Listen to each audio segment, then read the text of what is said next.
Olá, nesta quarta-feira, dia 16 de agosto deste ano de 2017, a Universidade Luterana do Brasil completa 45 anos de existência. E nesse momento da história, a UBRA tem como sua missão tornar-se cada vez mais uma comunidade de aprendizagem eficaz e inovadora. E é sobre esse assunto que nós vamos conversar hoje no programa UBRA Conhecimento, que está começando. Temos o prazer de receber conosco o excelentíssimo senhor reitor, Marcos Fernando Zimmer. Seja muito bem-vindo, reitor. Lembro que Marcos Fernando Zimmer tem graduação em Teologia e Pedagogia com doutorado em Educação, onde pesquisou o tema Diagnóstico e Avaliação Educativa. E atualmente é reitor da Universidade Luterana do Brasil. Senhor reitor, para a gente começar a nossa conversa, eu pesquisei e percebi que a sua trajetória profissional está desde o começo ligado à educação. Então, conta para nós um pouco essa sua trajetória, os lugares que o senhor teve. Sei que o senhor trabalhou numa escola de educação de ensino fundamental e médio, e depois teve outras atividades ao longo do Brasil. Conta para nós um pouco essa história.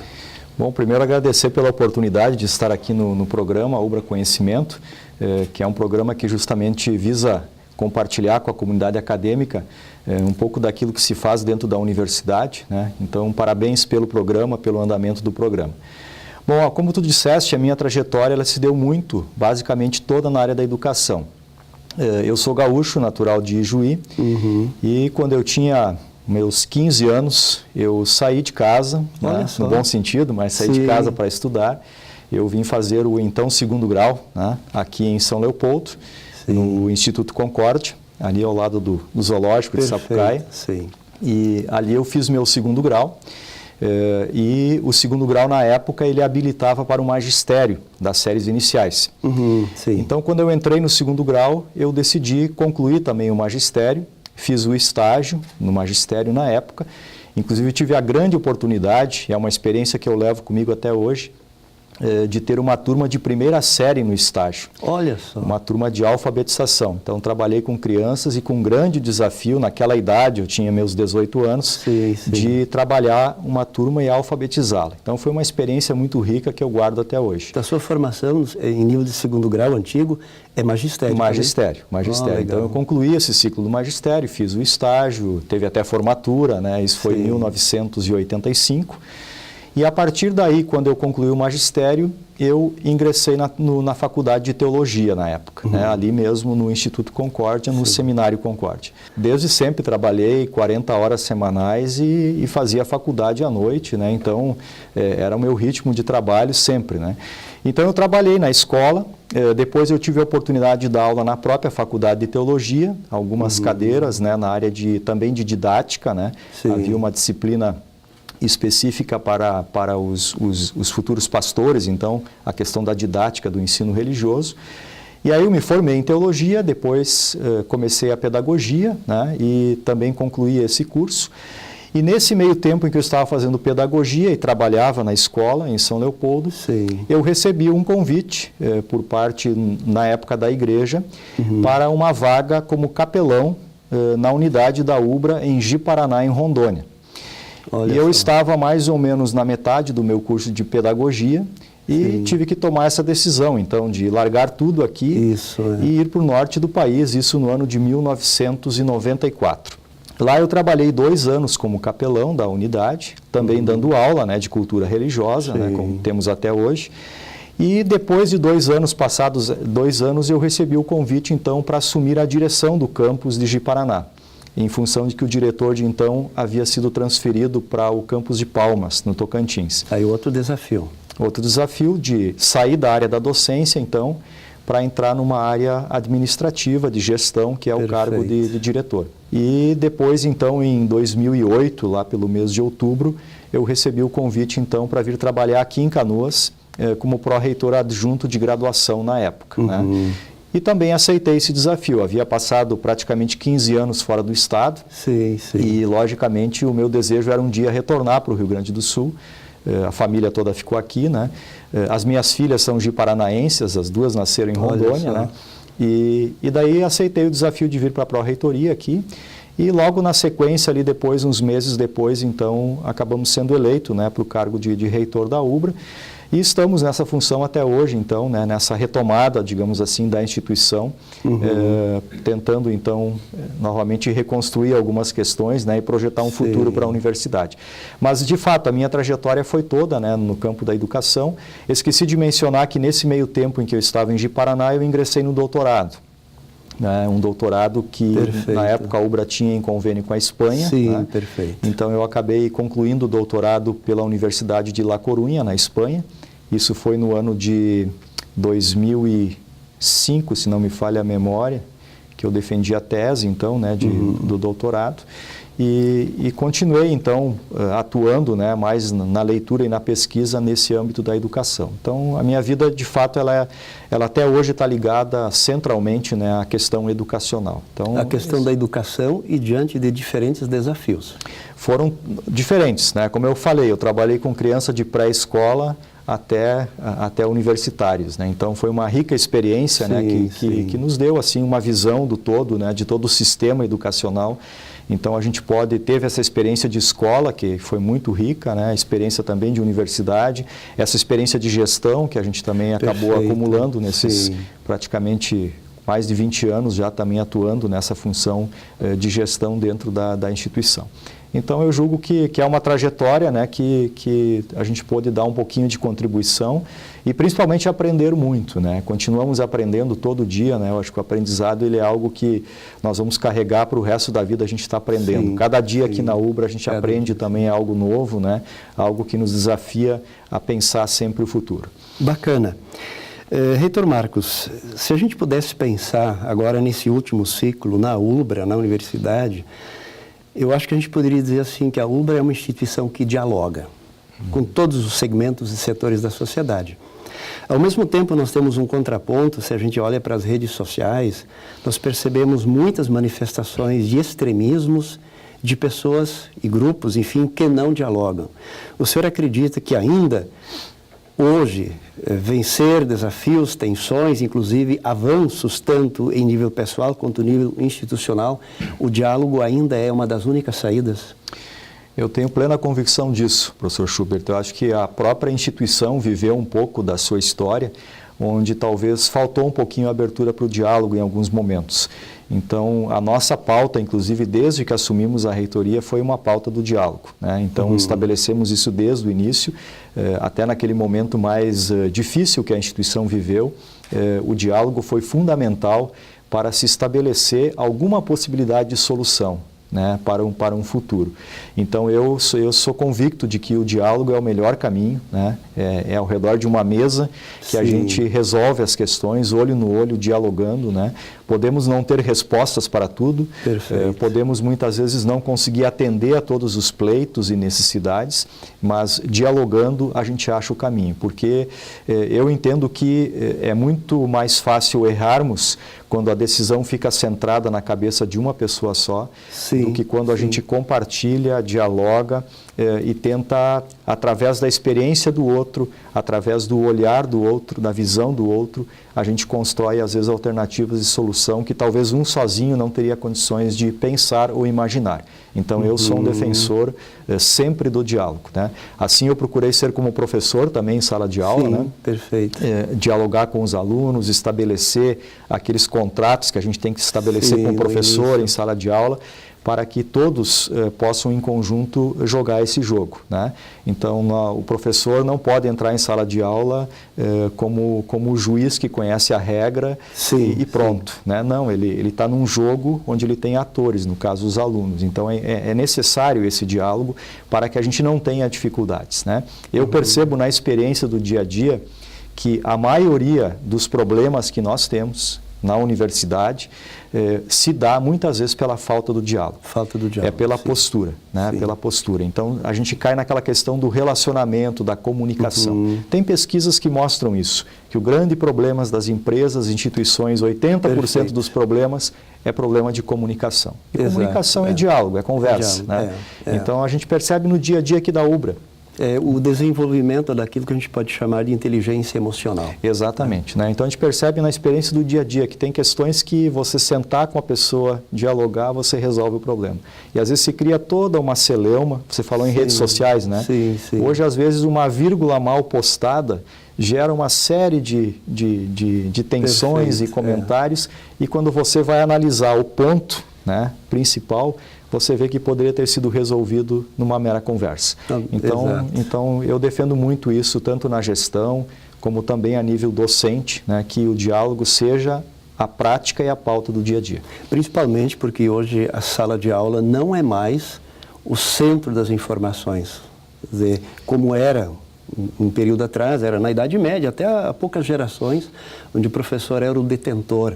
Quer dizer, hoje o aluno tem uma série de informações, o papel do professor exatamente é outro, é de estabelecer competências que o aluno possa desenvolver. E aí o diálogo é fundamental para isso, né? O professor hoje ele tem um papel muito mais de orientador, né? Porque se o aluno quiser chegar em sala de aula com um conhecimento, inclusive superior ao professor sobre aquela disciplina, aquela matéria, ele tem condições. Ele tem condições. Hoje o conhecimento está disponível como nunca esteve na história da humanidade. Perfeito. A informação e o conhecimento estão aí. Sim. Então a sala de aula ela tem que ser um espaço para dialogar e com isso aprender, né, e compartilhar esse conhecimento e essa informação. Então, hoje mais do que nunca, né, o ensino, a aprendizagem, ela tem que estar estabelecida na interação e junto com essa interação tem que haver o diálogo, né, dentro da sala de aula. Muito bem, nós vamos continuar essa conversa, mas antes a gente vai para o intervalo e já voltamos.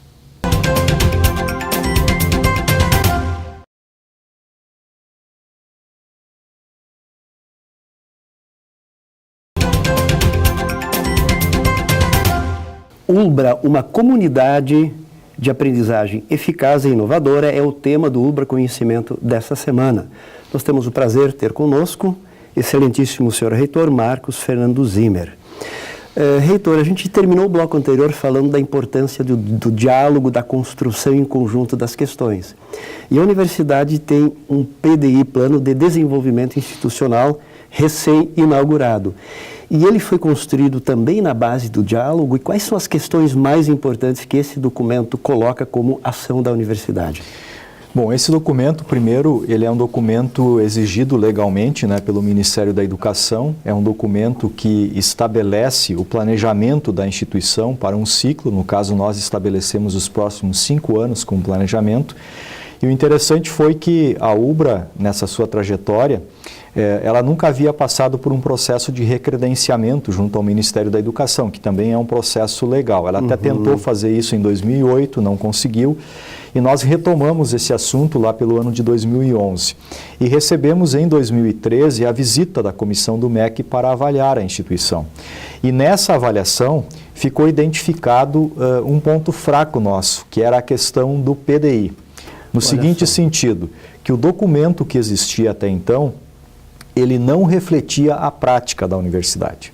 Havia um planejamento, porém, em grande medida, desconectado da prática.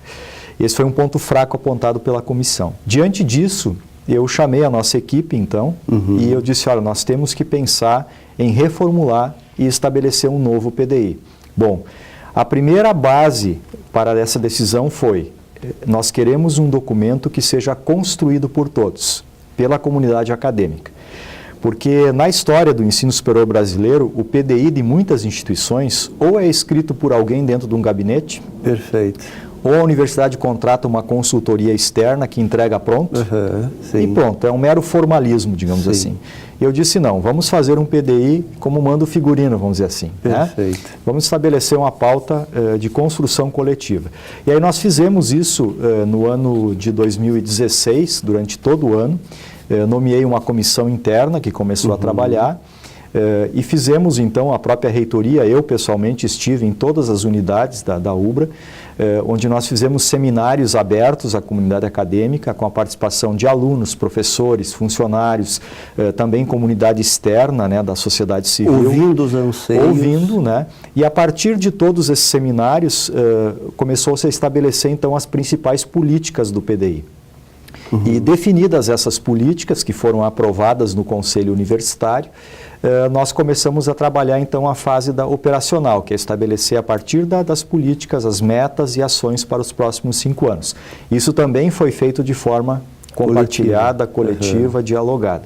E em dezembro, então, do ano passado, o Conselho Universitário aprovou esse novo PDI, que é uma construção realmente coletiva, né?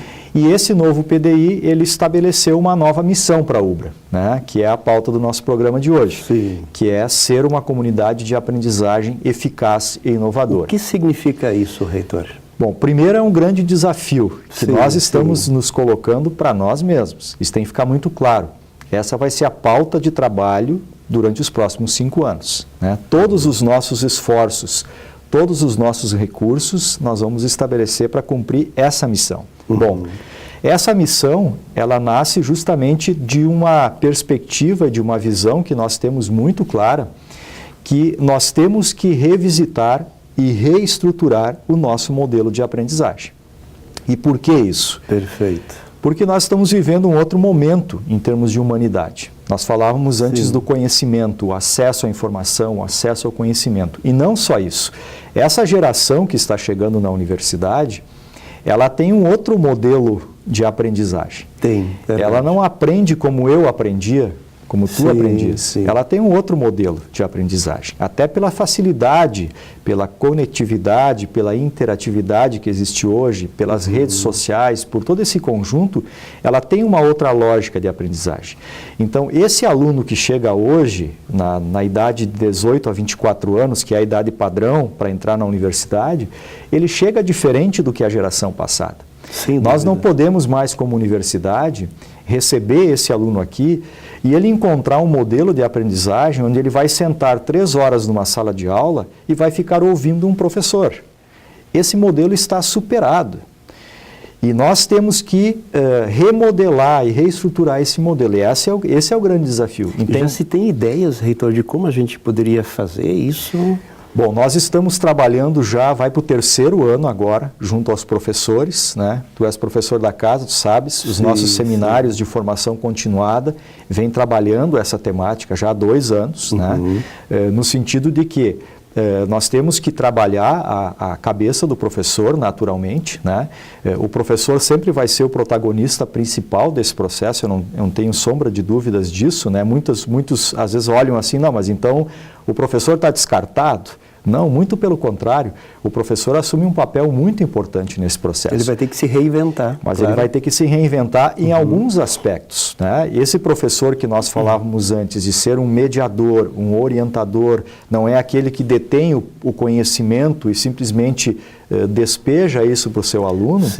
Essa mudança de postura, de metodologia, de estratégia que o professor vai ter que estabelecer, passa por uma reinvenção também da função docente, né? E aí entra importante que o professor tem a sua experiência de vida, a sua maturidade, como um dos elementos que o aluno não tem. O aluno talvez tenha mais informações sobre um determinado assunto, mas ele não tem toda a trajetória que o docente tem.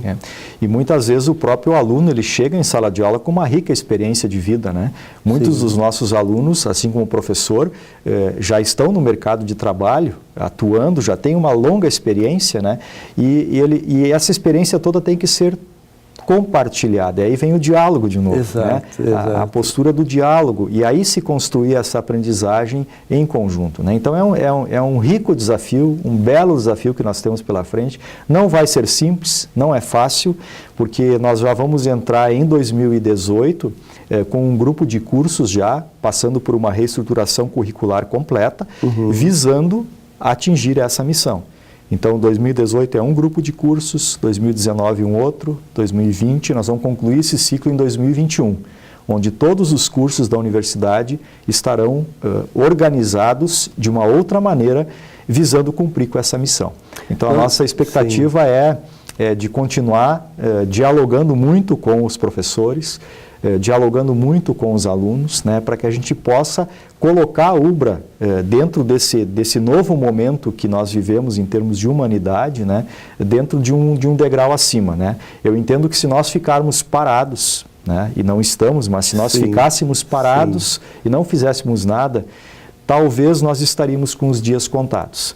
porque cada vez mais essa geração vai exigir algo diferente da universidade.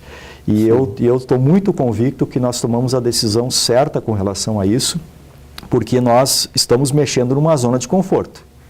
Isso nós temos muito claro. Nós estamos mexendo numa zona de conforto. Mas entendo que é necessário fazê-lo para pensar o futuro da instituição, né? Pensar um futuro sem modernizar e remodelar essa questão aí do modelo de aprendizagem, talvez nós vamos ficar para trás. Então, a universidade que não está pensando isso hoje, eu creio que está perdendo muito tempo, né? Eu tenho procurado acompanhar, participar de eventos, participar de seminários, fóruns por aí, que vem tratando exaustivamente dessa questão, né? Então, o mundo está aí olhando para isso, né? A universidade, por exemplo, ela recebe muitas críticas do meio empresarial, principalmente, né? Vocês formam um aluno, ele chega na empresa, ele chega no mercado de trabalho e falta alguma coisa. Então, por que falta? Isso, para mim, me inquieta muito. Se eu estou entregando um aluno no final que não atende à expectativa do mundo real, do mercado de trabalho, é porque nós temos falhado na formação. A gente está desconectado. Desconectado. Por isso a gente tem invertido dentro do PDI aquele tripé que a gente fala que a universidade trabalha: ensino, pesquisa e extensão. A extensão é o ponto em que a universidade chega, que é o que eu chamo de mundo real, né? Põe o pé no barro, né? Põe o pé no barro. Sim. Bom, a lógica é outra hoje. Os currículos que vêm aí, eles vão começar com extensão, pesquisa e ensino. E onde entra a curricularização da universidade? Ela entra nesse modelo, porque no momento que nós começamos a estabelecer a pauta inicial como sendo o mundo real, ou seja, eu vou proporcionar ao meu aluno que ele, a partir da realidade, ele faça a sua pesquisa e traga isso para a discussão dentro do ensino, eu inverto essa lógica. E a extensão, ela passa a fazer parte do currículo, naturalmente. Eu não preciso... Hoje eu tenho que fazer um projeto de extensão. Perfeito. O professor faz um projeto e ok. Não, a extensão, ela passa a ser... Ela perpassa todo o currículo. Ela vai estar presente durante a formação do aluno. Ou seja, por meio disso, a universidade constantemente dialoga com a realidade, que é o nosso grande papel e a nossa grande dificuldade também como instituições. Né? Exatamente. Então, esse é o grande desafio que compõe essa nova missão que foi estabelecida. E aí tem uma outra questão que eu gostaria de conversar com o senhor, reitor. Periodicamente, as universidades são avaliadas pelo Ministério da Educação, enfim, a partir de parâmetros existentes. Como é que a UBRA está nessa questão da avaliação que vem do Ministério da Educação? Como nós nos localizamos? Bom, desde 2009, eu tenho esse dado assim bastante fresco na cabeça, né? Trabalhei isso ontem casualmente. Olha. Desde 2009, nós já recebemos aqui na UBRA 125 comissões de avaliação do MEC. Olha só. Tá? Para avaliar os cursos avaliar e diferentes... cursos, avaliar a instituição, avaliar o ensino à distância, enfim, todo o conjunto, né?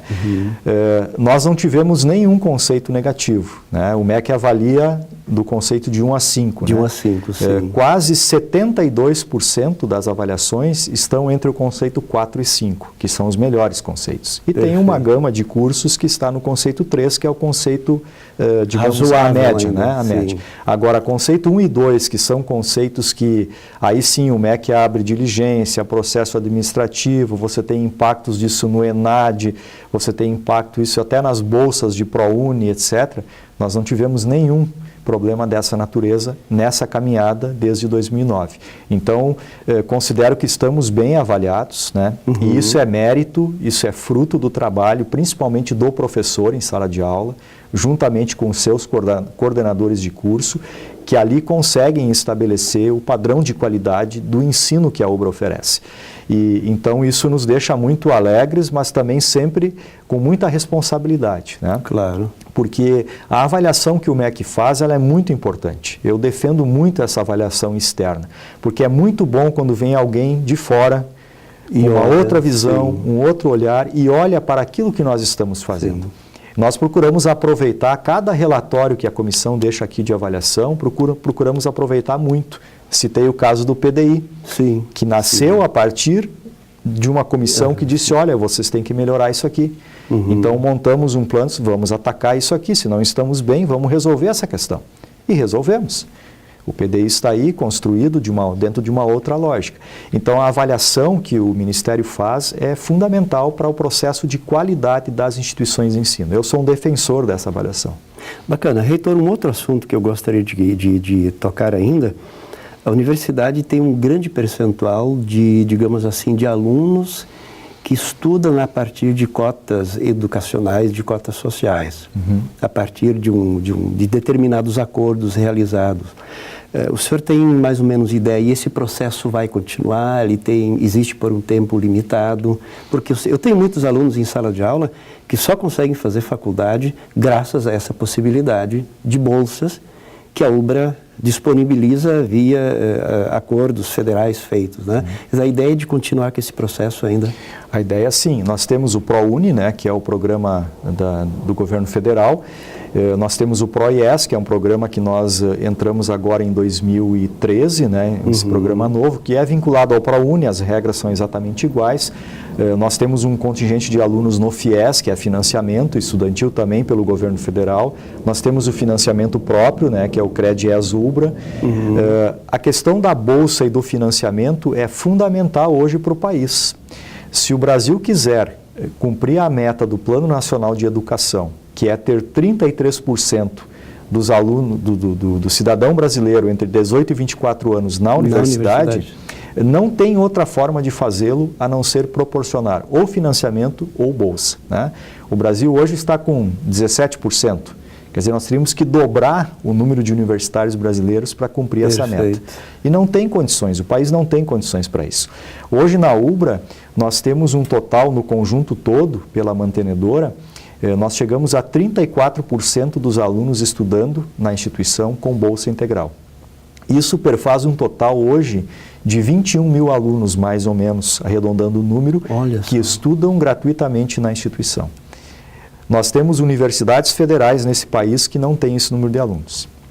Então, a UBRA, ela está cumprindo e contribuindo com o país, falando socialmente agora, de uma maneira extraordinária. Esses são alunos de uma renda média salarial per capita de 1,5 salário mínimo, que dificilmente teriam condições de estar investindo num curso superior numa instituição privada. Muito bem, nós estamos chegando no final, reitor.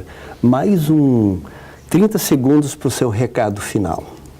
Bom, primeiro agradecer pela oportunidade aqui, parabenizar novamente pelo programa e dizer que eu conto com todos, né, da comunidade acadêmica da UBRA e também da sociedade que está indiretamente ligada à universidade, para nos auxiliar no cumprimento dessa nova missão, que é ser uma comunidade de aprendizagem eficaz e inovadora. Esse é o futuro da universidade e eu estou apostando muito nisso.